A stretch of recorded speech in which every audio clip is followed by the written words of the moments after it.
Hello everyone, with the theme Fugitive Emissions in Mobile Source, our team composed of Antônio Caetano, Alexandre da Costa, myself, Daniel Ferreira, Kathleen Mendes, Nayara Mendes, and Leonel Cancino will show everyone the importance of studies around fugitive emissions in mobile source and show some experimental data on this theme.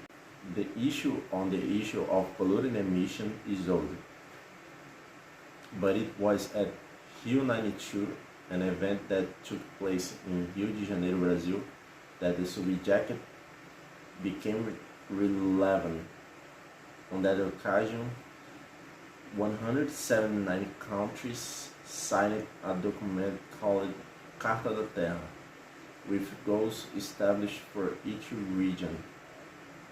In 2015, in France, in a similar event called COBEM2021, 195 countries gathered and signed the Paris Agreement, whose main objective was to reduce global temperature by up to a maximum of 2 degrees Celsius. Brazil, currently the 7th largest polluter and responsible for 2.9% of GHG emissions, was a signatory to this agreement and committed to reducing GHG emissions by 43% by 2030. Based on the year 2019, Brazil emitted 19.4 billion tons of carbon dioxide. Of this total, the energy sector was responsible for 22% of costs, and within the energy sector, the transport subsector emitted 47%, with emphasis on the sector in the trucks and buses category that represents 50% of the information with the transport sector. A given Fugitivas category represents 5% of all GHG within the energy sector. It is important to say that there is a record of measurement of a fugitive losses only in fixed sources, represented here by industries. There is no record of studies in mobile source.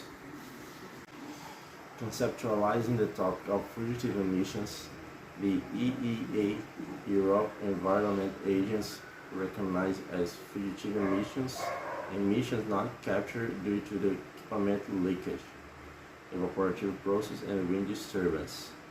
Following the same line, the EPA, Environment Protection Agency, emissions that could not reasonably pass through a pile or other functional equivalent opening. Empirically, it is possible to observe leak points that contribute to fugitive emissions in the exhaust pipes of trucks and buses. In Figure A, this coupling suggests a small leak point, while in Figure C, it is possible to observe a greater intensity of gas leakage at this point, where there is a darker color. Field experience motivated us to seek a scientific answer to try to identify the contribution of trucks and buses to fugitive emissions.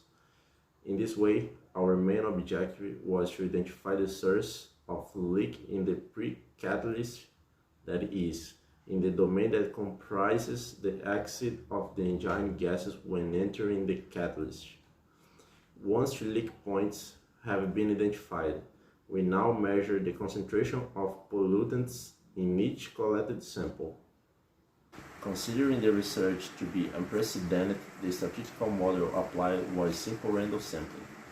To define the sample size, we used the open source G-Power3 software, where we attribute 0.7 for the null hypothesis, 80 with error probability equal to 0.05 and power at 80%.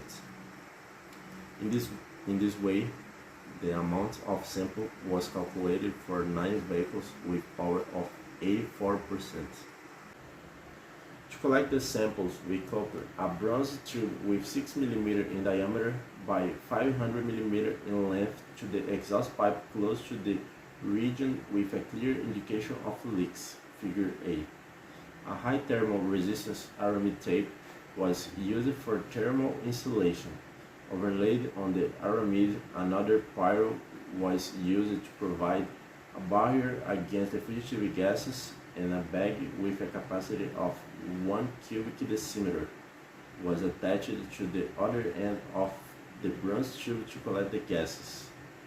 After collection, the bags were sent to White Martins for analysis.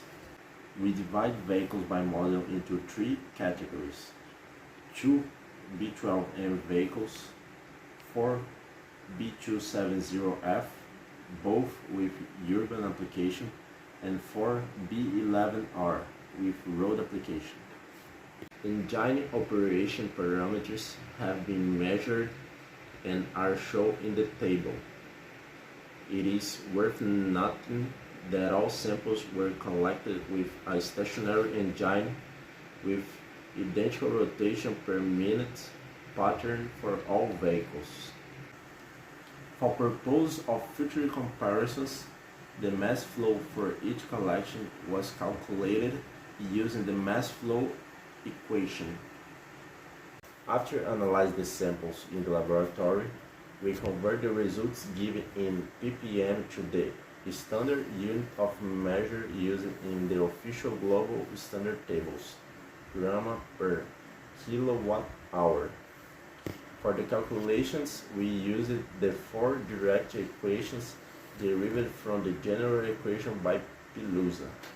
Once the measurement units were transformed, it was possible to compare the measured results with the table that establishes tolerance limits for the emission of pollutants.